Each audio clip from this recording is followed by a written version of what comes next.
Good afternoon. It's Friday, the 22nd of September 2023, just after 1 o'clock. Welcome to UK Column News. I'm your host, Mike Robinson. Joining me in the studio today, Brian Gerrish.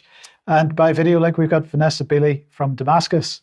Now, we're going to get kicked off today with the media bill. Now, the draft media bill was published in March, but this is now starting to make progress. And we've had a speech from the Secretary of State for Digital Culture, Media and Sport, to tell us all about it. But before we go into the details of this, I just wanted to go through a little bit of history because, of course, going back to 2018, we had the wonderful Matt Hancock launching the Cairncross Review. Now, this is a review into the press, the print press mainly, and this was because he was very concerned about, as you can see on the quote here, he was very concerned about disinformation, also known as fake news, but he was also very concerned that the mainstream press was not able to compete with the disruptive new media organizations that were coming out at that time, that they were losing ad revenue, and also that social media companies weren't providing them with sufficient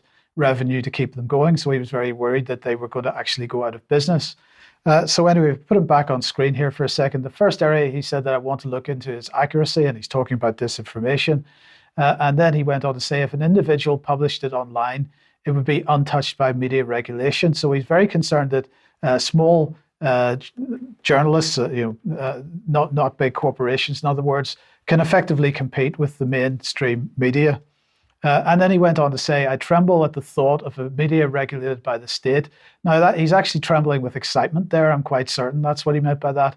In a time of malevolent forces in politics, I get this wrong, and I fear for the future of our liberal democracy. Well, he was very excited about leveling the playing field, leveling up here. The Cairncross Review, he said, will explore whether intervention may be required to safeguard the future of our free and independent press. And of course, they did intervene. They intervened during the COVID period by absolutely bombarding the mainstream media with advertising revenue to a degree they hadn't seen for a very long time. Now, in parallel with that, then, of course, we saw the Online Harms White Paper come out, and this eventually became the Online Safety Bill, and that eventually became the Online Safety, or is just about to become the Online Safety Act. So this is back in 2018, and the government is unveiling tough new measures to ensure the UK is the safest place in the world to be online. And part of the thing that they were talking about was online disinformation, but more importantly, they were talking about fines for companies. We've mentioned that in the last couple of days, but they were also talking about the equalising the playing field for the BBC and other public service broadcasters as opposed to alternative media broadcasters, which brings us then to the media bill.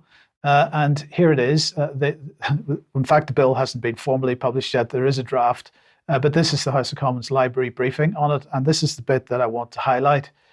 Because the media bill, they say, was included in the background briefing notes to the Queen's speech of the 10th of May 2022. According to the briefing notes, the bill would, among other things, enable the sale of Channel 4, update the UK's public broadcasting framework for the digital age. This is the key one, enable Ofcom to introduce a video on demand code to protect UK audiences from harmful material. Of course, the government has now announced that Channel 4 is going to remain in public ownership, but it's this aspect of the video on demand code that I want to discuss here. Because if we go back, not that you could possibly forget, Brian, if we go back to 2014, the UK column became the target of an organisation called ATVOD. This was the Authority for Television on Demand. And this was a small limited company that was tasked by Ofcom to regulate on-demand content. And they were regulating things like Amazon Prime and whatnot, but also regulating the pornography industry in the UK. But they decided, following a complaint from someone who remains anonymous to us, about our coverage of the Holly Greig sexual abuse scandal, that somebody complained about us, and ATVOD decided that we needed to be regulated. So they approached us and sent us various demands to register with them. And if we weren't prepared to register with them, they were going to fine us a significant amount of money. What happened then was that we decided not to be regulated with them. We took down all our content from YouTube at the time and made some content which explained what AdVod was and so on. As a result, AdVod received quite a number of telephone calls from the general public, from our viewers and listeners. And as a result of that, some months afterwards, AdVod was in fact shut down, and the regulation of video on demand content was taken over once again by Ofcom. Now, the whole notion of, because what AdVod had attempted to say to us was, well, you're very television-like, and therefore you're competing for your news coverage with the BBC. And I said, this is ridiculous. How can you possibly be suggesting that we're competing with a £4 billion corporation? But they weren't prepared to accept that argument and still attempted now to regulate. Now that regulatory threat has disappeared since 2014, but it's now back. And I think this is a major danger if it goes through in the media bill. Now, there was a significant response to the online safety bill, which resulted in the removal of the whole concept of legal but harmful content, which was undefined and would be regulated by the online safety bill.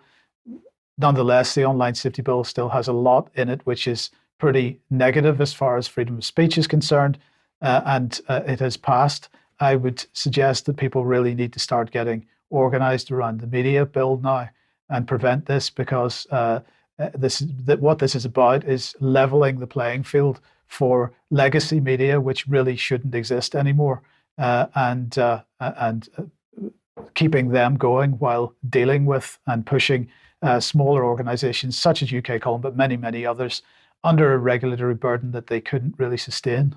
Yeah, and just to reinforce the fact that it was, in fact, thousands of calls that AdVod received that finally, I think, pushed them over the edge, and they went quiet and were subsequently taken over. So it was the polite action of many, many UK Column viewers that took on AdVod that actually caused that dynamic whereby they quietly disappeared from view. And I think this is the reality for the future, because there's no doubt UK Column and other outlets are going to be attacked by a government which doesn't want any counter opinion or criticism of its actions or policies. No, yes. So one of the things that the government is doing, up to the point where they lay the legislation formally in Parliament, they've launched a consultation on the regulation of additional electronic program guides. So let's just look at the summary of this. They're saying, given the landscape of changing technology and increasing risk to audiences of unregulated content appearing on television, the government is consulting on whether and how to use existing powers that allow it to update which electronic program guides are regulated in the UK. This could result in more consistent protections for audiences and level the playing field with traditional broadcasters who are already required to follow Ofcom regulations. So you very much get the theme here. This is about leveling what they would like to say is leveling the playing field. The fact that the budgets are so different in these cases, of course, is irrelevant to them. So anyway, I suggest that everybody reads this consultation, and if they'd like to take part in it, it ends on the 15th of October. Was it 15th of October? Sorry, 15th of November. Well, there are various ways to respond. You can respond online. You can respond to the email address on screen at the moment, or to the physical address.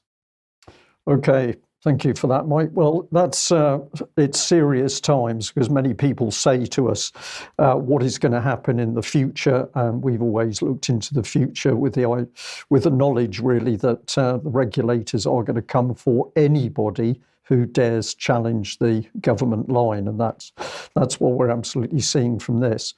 Well, I'm going to say a big thank you to Mike from Slough, who kindly sent me through a letter. This is from Dame Caroline Dinenage.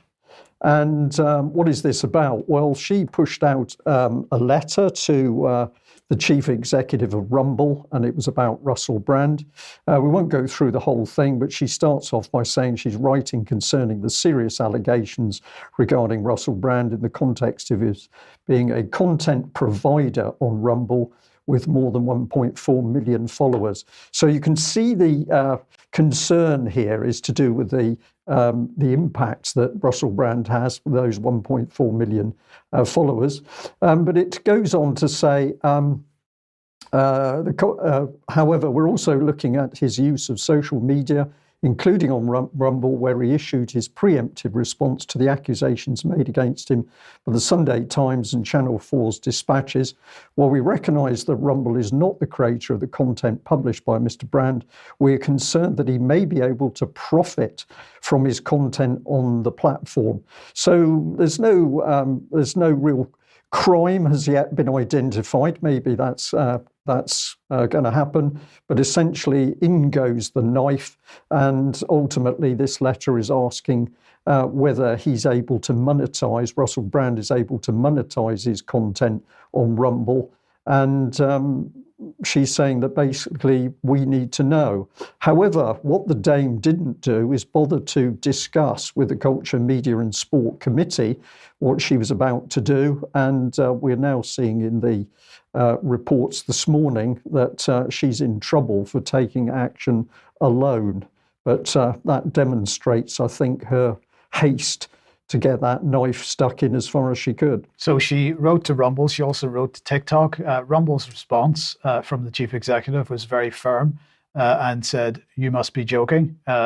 This is not our concern, and we're not going to get involved in your attempts to silence freedom of speech." Now, what they said was that they don't agree with what everybody says that produces content for the Rumble platform, but they were very clear that they were not going to be attempting to censor anyone or demonetize anyone on the behalf of the British government. Yeah, and if we might just pop that back on screen briefly. I think the final sentence here is important because she says, "We'd also like to know what Rumble is doing to ensure that creators are not able to use the platform to undermine the welfare of victims of inappropriate and potentially illegal behaviour." And yet, if we look at what action the government has ever taken to protect really vulnerable young people and children from sexual abuse, what we find is a constant wall of silence. So in her letter is this hook that all this is happening in order to protect victims, children, young people. This is the great lie. Because if the government was really concerned about doing this, it would be taking action across the board, but it doesn't. Now, Kit Clarenberg in the Grey Zone, thanks to Vanessa for sending this to me, has covered this in this article, Intel linked UK official pushing censorship of Russell Brand. So, of course, they're talking about Caroline Dinenage, of course, chair of the Culture, Media, Sport Select Committee. But of course, she is married to Mark Lancaster, who is Armed Forces Minister, Major General John Mark Lancaster, to give his full name. And he is Baron Lancaster of Kimbolton.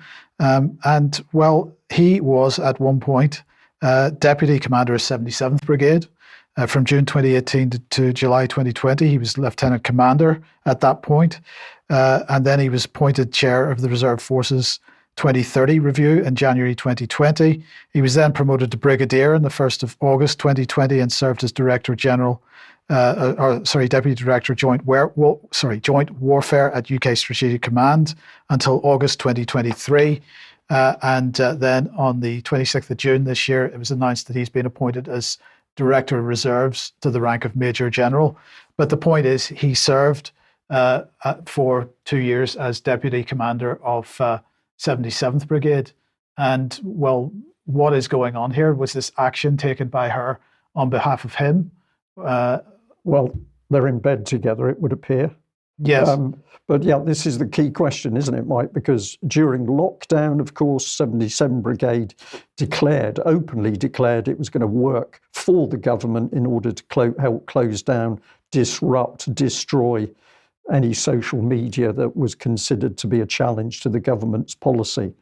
Now, what I will say is that at least Mark Lancaster has declared his interest in Parliament as a Deputy Commander of 77 Brigade. This was in a parliamentary answer, unlike Tobias Ellwood. And of course, we're still waiting to hear from Tobias Ellwood whether he has actually served, been taken off the reserve list and served while he's been sitting as an MP, because he is determined that he's entitled to a private public life.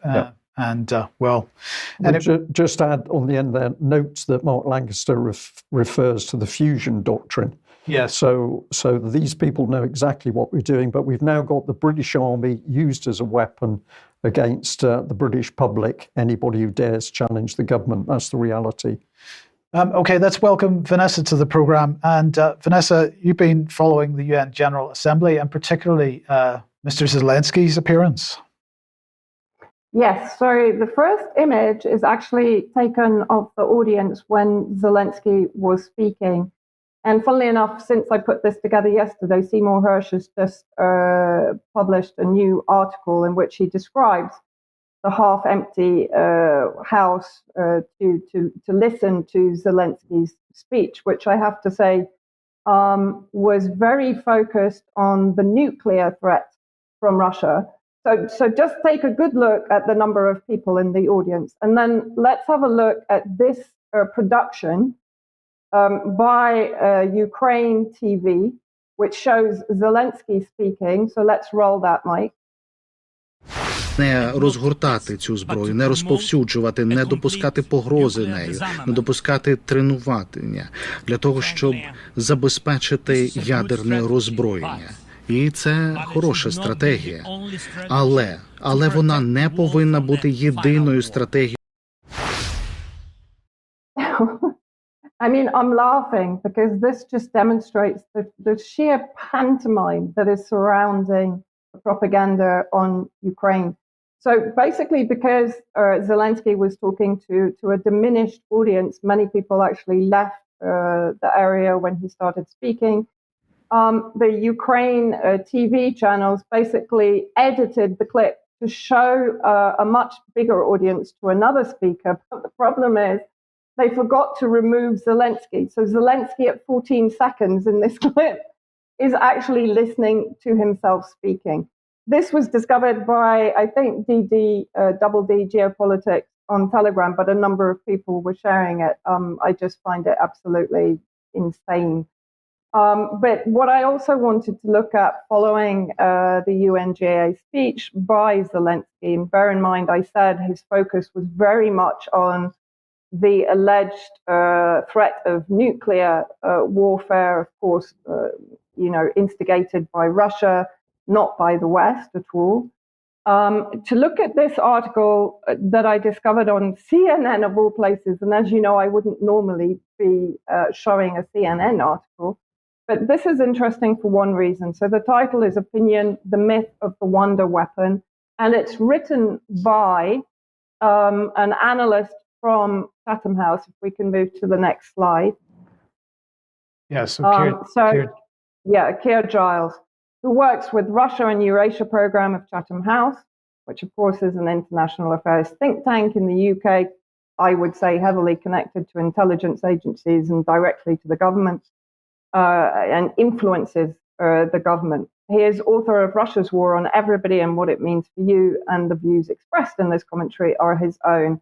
But his views are very interesting. So he talks about the mass supply of weapons, like, for example, HIMARS, Patriot air defense, Abrams tanks, cluster munitions, F-16 fighter jets to Kyiv, and then just moving on to the next slide. He then actually, very interestingly, he emphasizes the fact, now bear in mind, he's a contributor to Chatham House. He says the UK in particular has consistently led the drive to give Ukraine what it asked for, as well as disregarding US concerns about what Ukraine can strike with what it is given. This is an extraordinary admission here. He goes on basically, if we move on to the next slide, in this, I thoroughly recommend reading this article because it gives a huge number of pointers as to who is really driving the war in Ukraine. And I would say from this article and from Seymour Hersh's recent article, it's not the US, it's the UK. And I would say that was also prevalent in Syria. If you remember in 2017, Trump was talking about withdrawing from Syria. And suddenly we had the Khan Shaykhun chemical attack, alleged chemical attack, which was produced by the White Helmets, the predominantly MI6 created group embedded with Al-Qaeda and other armed groups. So he goes on to say Zelensky knows there's a risk that the window of opportunity may eventually start to close on backing from Washington itself, basically because there's a potential change of presidency and political trends are likely to change. We know that Trump is talking about ending the war in Ukraine. Now, again, the emphasis is on the failure to restart European defense industries in earnest, which means searching ever harder and wider around the world for munitions for Ukraine. So he's also advocating an increase in defense, not offense, of course, production. He comes back to the UK. For example, in the UK, eager support is constrained by 30 years of defense cuts that I know UK Column has been talking about for years that have left the cupboard bare. Critical deficiencies in munition stocks were identified well before 2022. Supplying howitzers to Ukraine necessitated an emergency purchase of replacements from Sweden. And there are strong indications that the UK's tiny donation of 14 Challenger 2 tanks represented a substantial proportion of the number of tanks the British Army still had in working order. Remember, this guy is from Chatham House. He's not an uninformed commentator. He also then comes back to this need for increasing defense production.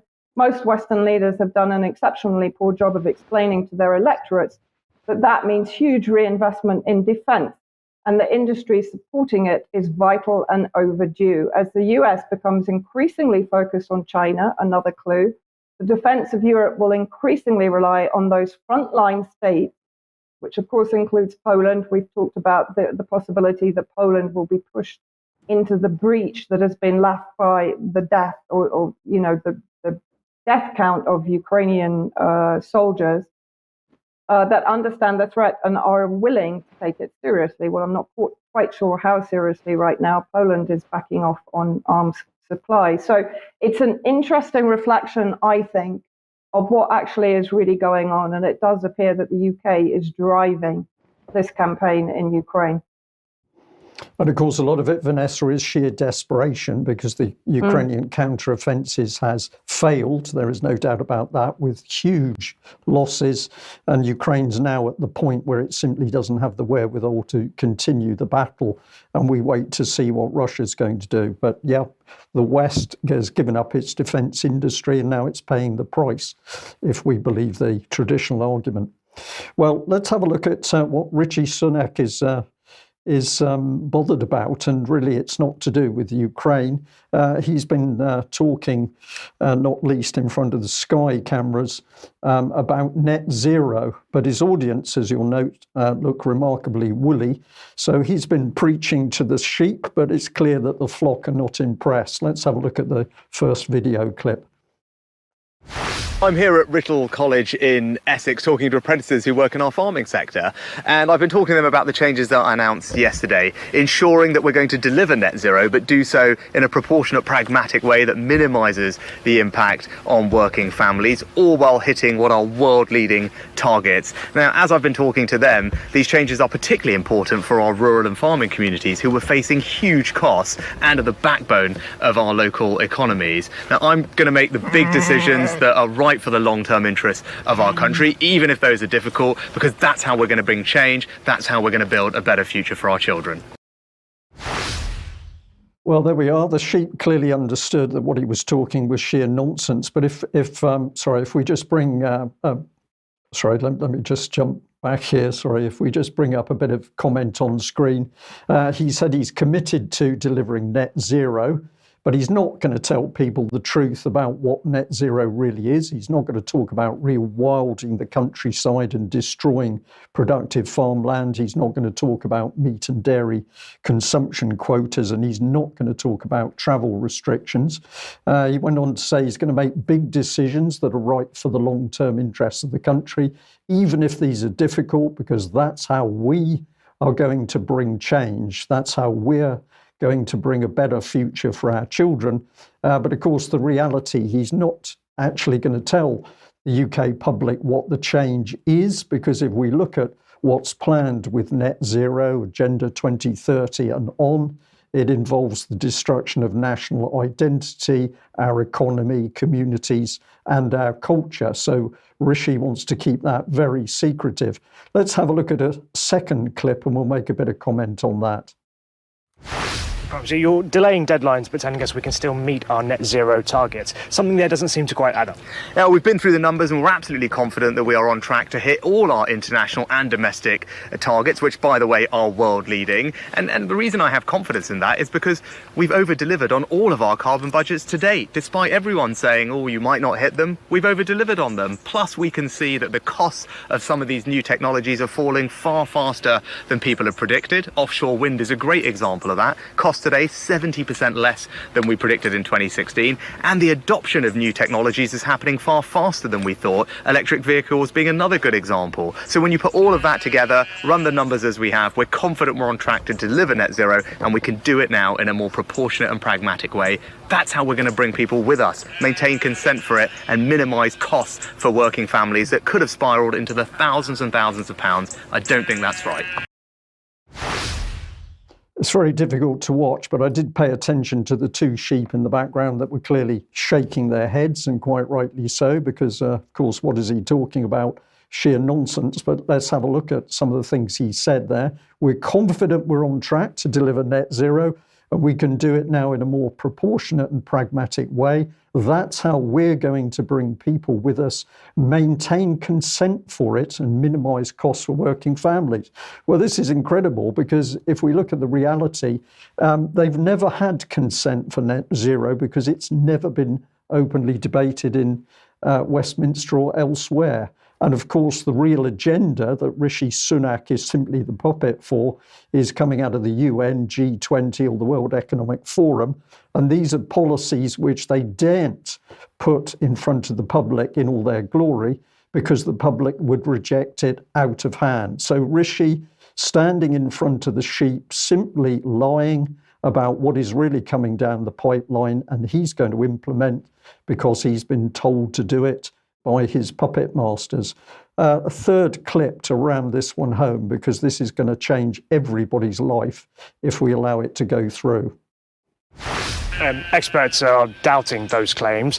Those who have been appointed to advise you, the Climate Change Committee, they say that you're set to meet your carbon reduction targets. If you implement these policy changes, if you delay these targets, what extra things are going to come in so that we meet those targets? Look, lots of people will have lots of different views on this. We've been through the numbers. We're confident that we are on track to deliver all our targets. And I point out, people have predicted that we'd miss our carbon budgets in the past, but we've actually met every single one of them, more than that. We've exceeded all of the ones in the past. But as I said yesterday in this debate, it gets polarised between extremes. There are people who just want to deny climate change is happening. They're wrong. And on the other side, there are people who approach this with a kind of more ideological zeal, where they just don't care about the impact on families. I don't think they're right either. What I've done is pick the pragmatic course to delivering net zero, because I believe in it, and I think the country does and wants to do what's necessary, but they want that done in a fair, proportionate and pragmatic way. That's the course that we are taking, and I think that's the one that will command the broadest amount of support.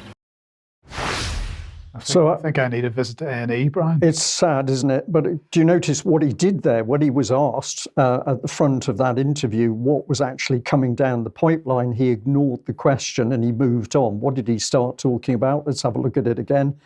We've exceeded all of our, he was talking about carbon targets.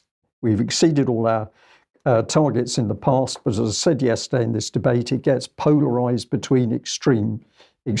There are people that just want to deny climate change is happening.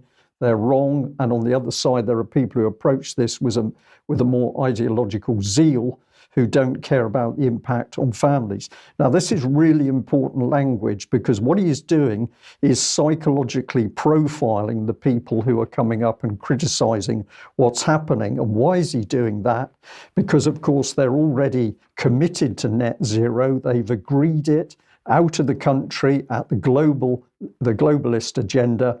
And now what he's showing you is that they're going to use what I'm calling their world-beating political applied psychology to reframe the public into agreeing with the decision.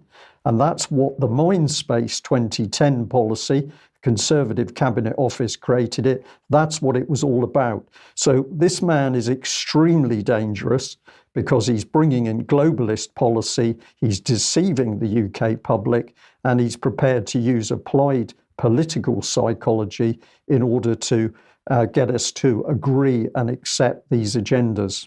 People need to be taking on every local Conservative association on this particular subject. So let's bring another dangerous man on screen, and that's the King, because of course he's been in France over the last couple of days meeting Macron. There he is. And this was, of course, getting all the sort of pomp and ceremony in the mainstream press.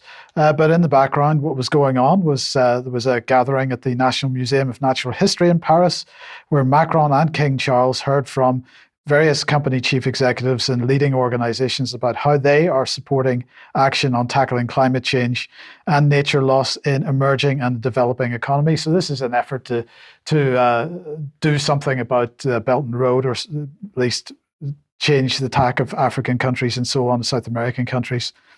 Now, this is a follow-on meeting from the Climate and Nature Finance Mobilization Forum, because actually it's not about climate change really, and it's not about biodiversity either. It's really only about finance. And that was held in Windsor back in March.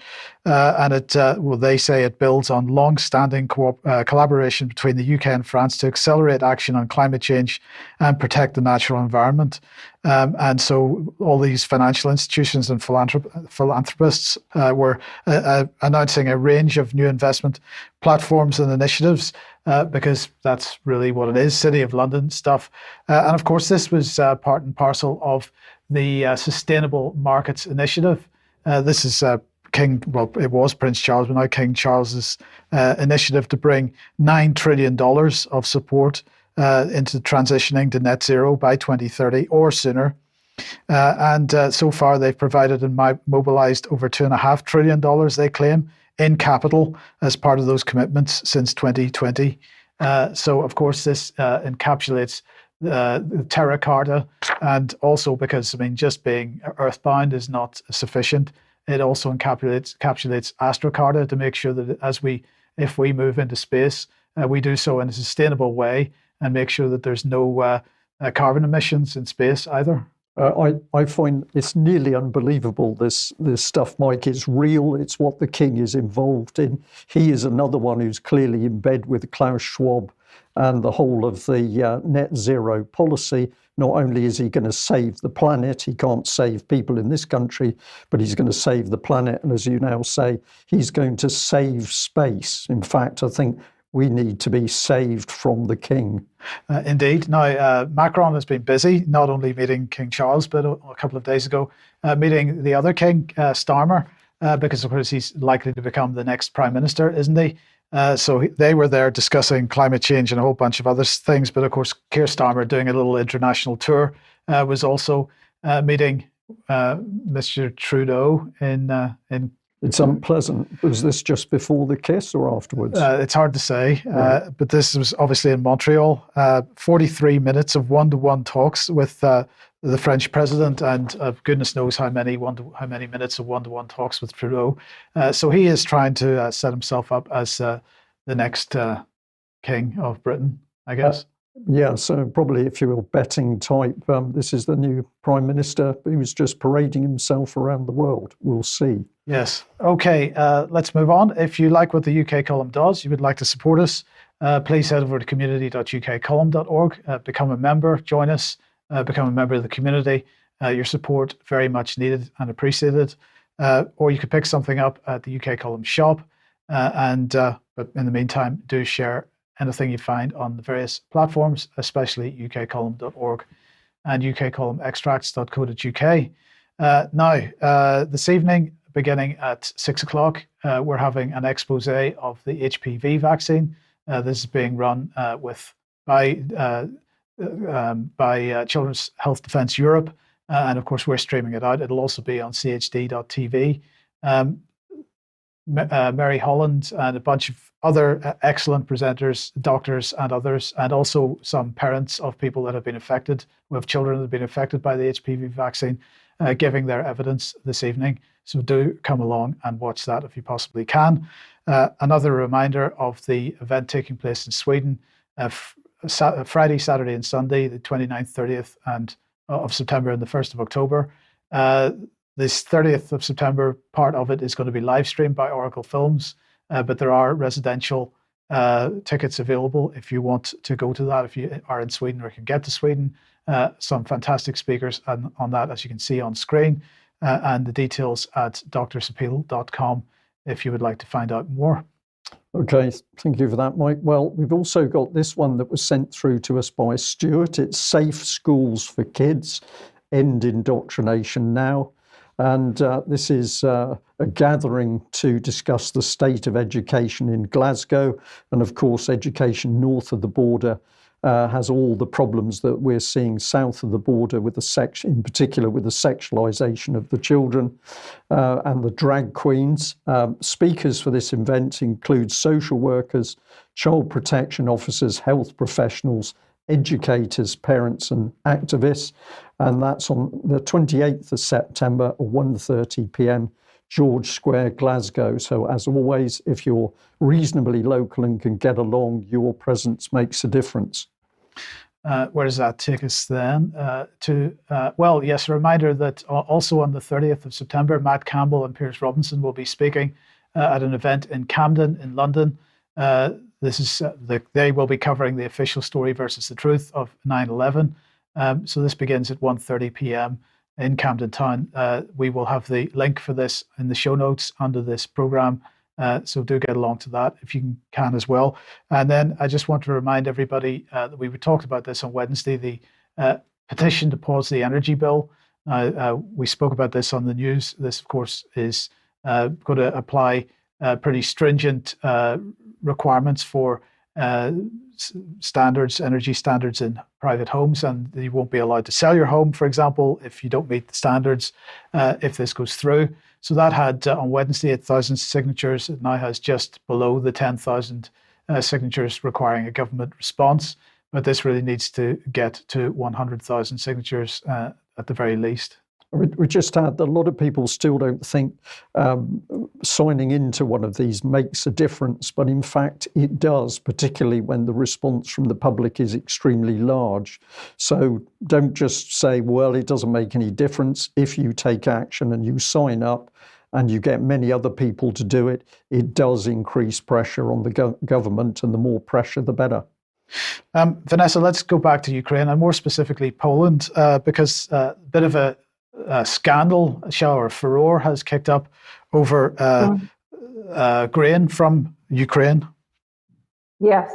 Well, I mean, there has been a furore for some time because of a glut of cheap produce that's coming in from Ukraine that is damaging the ability to earn money and to survive of farmers in the 5 neighboring countries to Ukraine. But this was put out by ukrleaks.org on Telegram yesterday. So Poland found harmful substances in Ukrainian grain. The control chamber claims that out of 73 samples imported from Ukraine, salmonella was detected in 17, pesticides in 17 more, GMOs in 11, and mycotoxins in 6. Now, this is interesting. It was picked up by a few people on Twitter. I haven't seen much about it at all in mainstream media, perhaps not surprisingly. But a few Twitter accounts were pointing out that not only is there going to be organophosphate contamination, but also with the supply of depleted uranium weapons, of course, there is likely to also be contamination from that for many years to come. So Poland, Slovakia, and Hungary will impose their own restrictions on Ukrainian grain imports after the EU Commission decided not to extend a ban affecting Ukraine's 5 EU neighbors. That ban came in place, I think, back in April. Restrictions imposed by the EU in May, allowed Poland, Bulgaria, Hungary, Romania, and Slovakia to ban domestic sales of Ukrainian wheat, maize, rapeseed, and sunflower seeds, while permitting transit of such cargoes for export elsewhere. So let's have a look at one of the reasons why it was banned back then. banned pesticides found in Ukraine agri-imports prove a sticky point. Now, what was the substance that was found? So the two countries are now citing, basically Poland and Slovakia are now citing human as well as animal and plant health concerns as justification for the move, all of which can technically qualify under certain circumstances for an exemption from EU trade law.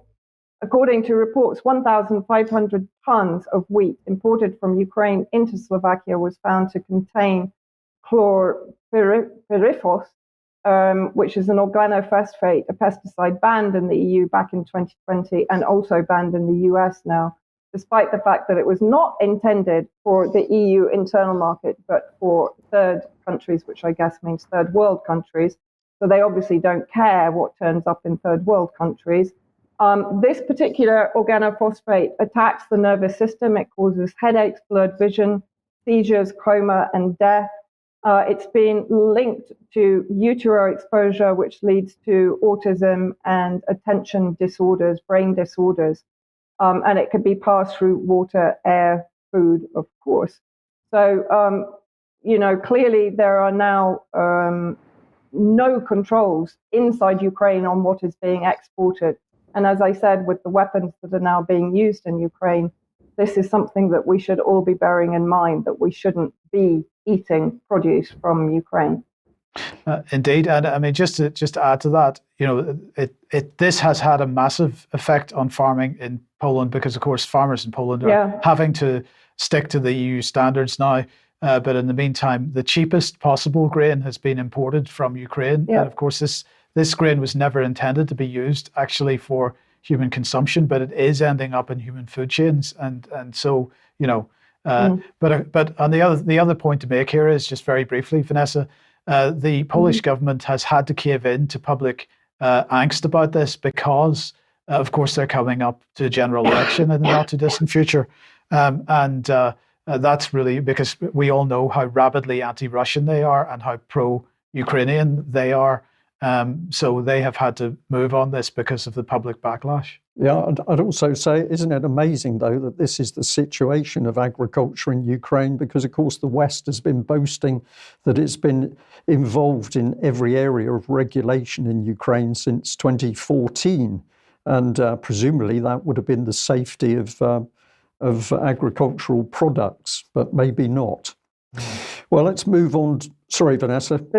Sorry, just quickly, the majority of the land now, the arable land, of course, is owned by GMO giants like Monsanto. So again, another early warning coming up here. Yep. As to what's coming. Okay, thank you for that. Well, if we return to UK, one of the subjects that's been very, very emotive for a lot of people, an increasing number of people, is migration. And I'd just like to thank the team that sent me through information that enabled me to compile part of this news report. But let's have a look, first of all, at the Daily Mail that was, I think, running down anybody who was concerned. So notice how they play the headline, "Our sleepy village streets will be overrun with young men when luxury four-star spa becomes the second hotel to house hundreds of migrants near the town." So if you dare stand up and challenge it, you're just part of a sleepy little village. So two complexes, this is all in the Wigan area, but the top right hotel already dealing with migrants, but this amazing complex now about to join the fray. Now, what's interesting is local people are clearly on the case and are taking action. So this was sent through to me, and it's part of a post by Maureen O'Byrne, who's an independent councillor. And she's been speaking out on what's been happening. But it's a question that was asked, do councils get paid to take asylum seekers? And the background says in March 2022, the government announced its decision to move a full asylum dispersal model supported by grant funding. As part of this move, Wigan Council will receive 3,500 for every migrant that they take on board. So they should receive about £420,000. So you can see how effectively the government is bribing local authorities to accept the agenda. And here we've got more comment that the Premier, Enoch Standish, has been approached and asked whether they would like to take any extra cleaning at Killy Court. This is the main centre that's going to be used for accommodation. They've been told the pay will be good, but they will have a security guard with them while working at all times, because the occupants are going to be all male, some ex-military and some with tags. What the hell is going on here? I'm contacting the council in Wigan today as well. But there was also some other comment which I found extremely interesting, because if we have a look at this, aside from saying that 4-star Village Hotel changes use, it says that when villagers were made aware, it was already too late.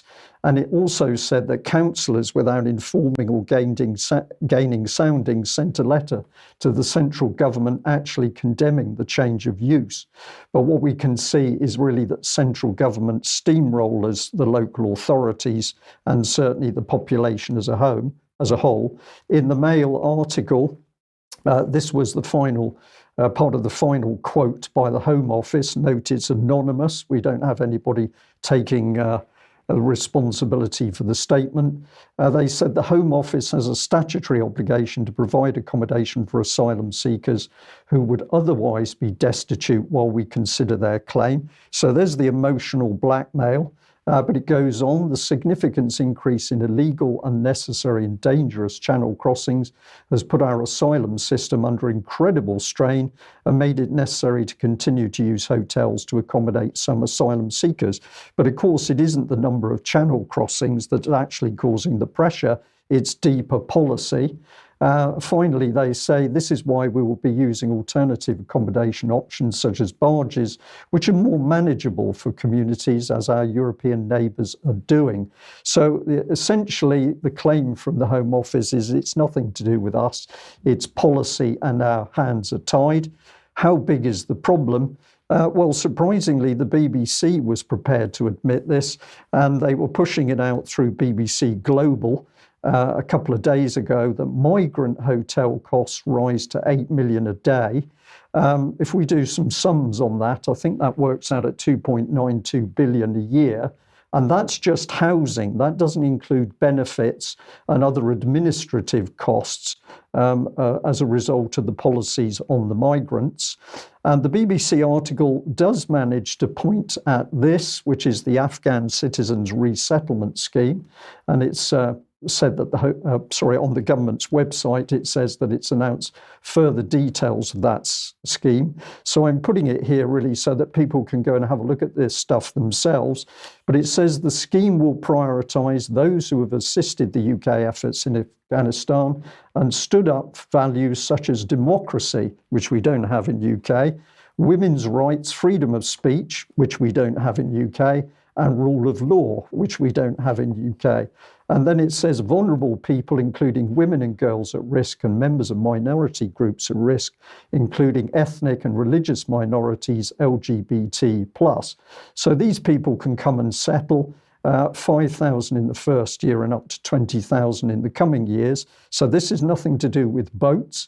And it goes on to talk about the Afghan Relocations and Assistance Policy Scheme, which has already settled thousands of Afghans, and it goes on with a greater agenda. But if we think about what's happened to Afghanistan itself, it's been wrecked. We've got hundreds of thousands dead and maimed, and now the Afghani culture is going to be undermined by Western perversions. So where does this mess come from? Well, if we have a look at the Mail Online, this is going back to UK Column Report in 2021. We said that the Daily Mail was spinning the migration issue by simply trying to blame the French. And this, of course, is complete nonsense because, beg your pardon, something else is happening.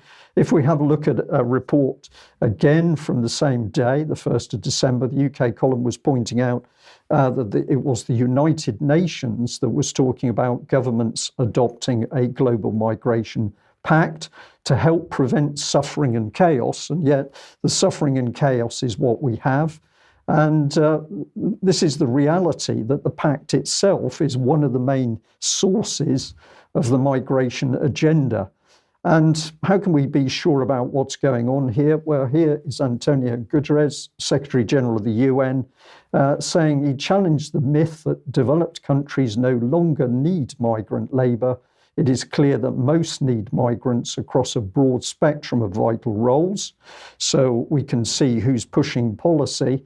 And then if we have a look at Breitbart here, they were talking about the death of Peter Sutherland, and they entitled this "Mass Migration Advocate Dubbed the Father of Globalization."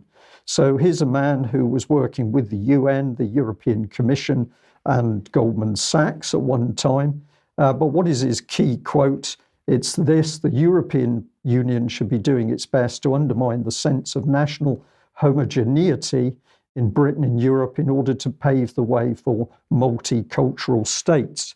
So the migrant problem is created in order to break down the nation state, and that is what we're seeing happening in UK, France, and other countries in the European zone. So we had this slide back in 2021, and essentially what we've said is that mass migration is to be encouraged and facilitated to break down the nation state. And there is simply no care about the misery of the migrants or the nations from where they've come, or the host nations, because this is globalist policy. But how does the government deal with this? Well, we pulled the not so pretty Patel out of the pile because, of course, she was back on the fact of let's blame the French. But this is nothing to do with the French. This is globalist policy, and it doesn't matter how many people die or suffer. The agenda is to destroy UK and other Western countries from the inside. So we would say, look past the migrants because it's the policy that counts, and that policy is a globalist policy, and it is relatively easy to track down where it's come from. And Vanessa, just before we come on to Syria, I mean, massive profits being made in trafficking people to pursue this policy. Yeah, absolutely. I mean, we know that we've talked about this many times, that trafficking, whether it's child trafficking, organ trafficking, trafficking for prostitution, those are the main harvests of war. And we're seeing it going on now, multiple reports coming out of Ukraine, both before 2014 and since 2014. So, yes. Okay, let's move on to Syria. Yeah, so today I wanted to basically focus on what's happening down in the south, in Daraa and Sweda. We've talked about the emergence of a federalist movement down there to push through the Israeli, US-backed, and I include UK in that, agenda of balkanizing Syria. So let's go to the UNGA. And a video of the Israeli ambassador holding up an image of Mahsa Amini, the protester that was, according to Western legacy media, killed by Iranian security forces. The reality, of course, is she collapsed of heart issues, ended up in hospital and died in hospital. But let's have a look at this.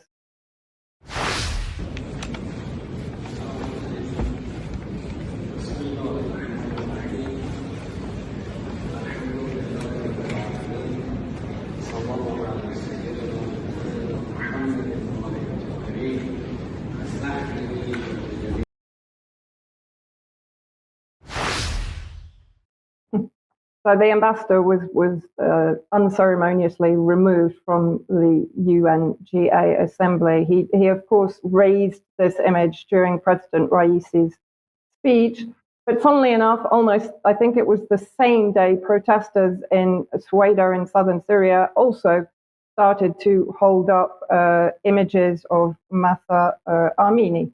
I'm sure there is absolutely no coincidence there. Of course, we've talked about Israel's backing of this movement in southern Syria and how it intends to, by proxy, annex the territory, just as the US is using the Kurdish Contras to annex the northeast. So then if we move forward, the president of the Academy of Medical Sciences blasts the Lancet magazine for spreading lies about Iran's health sector. And Dr. Morandi made the remarks in a letter to an editor-in-chief of the Lancet Medical Journal, Professor Richard Horton, after the scientific magazine had published an article titled Offline, Mahsa Amini Never Forget. And he again attacked the Western media lies about what happened to Mahsa Amini, and then, of course, the amplification of the protests for the next few weeks in Iran a year ago. This is a new article by a researcher for the Libertarian Institute, William Van Wagenen.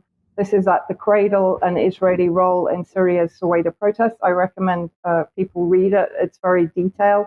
It covers some of the things that I've already spoken about, but he's also dug into the connections between the Druze sheikhs and the Zionist government. Then, of course, we see, so what these movements are protesting against is, one, Iran. They're protesting against Syria's allies. So they're protesting against Iran, and here you have the connection with Ukraine again. Syrians and Ukrainians suffer from the same killer, which, of course, they're claiming is Russia. And then moving on, you'll see another protester wearing Suwaida Ukraine, or carrying a Suwaida Ukraine placard. Moving on. Now, this is again very interesting. So you'll remember I made a report about Republican Congressman French Hill entering the north of Syria a few weeks ago. Now, French Hill, Brendan Boyle, these are tweets put out by a Druze journalist on Twitter. So Brendan Boyle, who's a Democratic representative, French Hill, and then moving forward also another Republican representative, whose name? Joe I Wilson. can't read from him. Thank you. And basically, this was all organized, as you can see on the left, by the Syrian Emergency Task Force. Now, the Syrian Emergency Task Force, based in Washington, headed up by Moaz Mustafa, who was responsible for taking John McCain to Syria in 2013 and introducing him to ISIS leaders and other terrorist members. And also responsible for smuggling in the photographs and so on that have been largely discredited, that enabled the Caesar Act, which of course is punitive towards countries that come to the aid of Syria, that was introduced under the Trump administration. So just to give an example of how these organizations spin the reality. So here, the Syrian Emergency Task Force is claiming back in June, and it continues to claim now, that they broke the Assad's siege on Rukban camp. Really? Let's have a look again at the map, Mike, if we can. And I've circled there Al-Tanf, the US illegal military base where they're training ISIS and other illegal armed groups. And then just below that, you'll see the Rukban camp that comes under the zone of US influence and exists inside the 55-kilometer exclusion zone established by the United States to prevent the entry of Syrian humanitarian aid and Russian humanitarian aid. So who's telling the truth here? Well, Eva Bartlett, who has actually spoken extensively to refugees from Rukban camp, will explain very well in the various articles and interviews that she's done, if people are interested in going to look at that. And then I just want to move on to some more and this is basically so how the mainstream media is plugging what is going on in the south. Syria protests gain steam, challenging Bashar Assad as he tries to put the civil war behind him. This same journalist who produced the tweets, Maher Sharafuddin, a Druze writer, journalist, and opposition activist from Suwaida, told CBS News that French Hill, had made it clear to Sheikh Hijiri, the sheikh that they all contacted to give him support, that he hoped relations between the US and the local Druze community would deepen, and Sharafuddin hoped the initial contact could signal new support in Washington for the opposition in Syria's civil war. So I don't think it can be any clearer than that this is an orchestrated revolution. Good news now, President Assad and the First Lady Asma al-Assad are in China. They arrived yesterday, actually. They were invited for talks on the economy and trade and developing the Belt and Road Initiative. But moving forward, Mike, please. We have a little bit of video. Yes, sorry.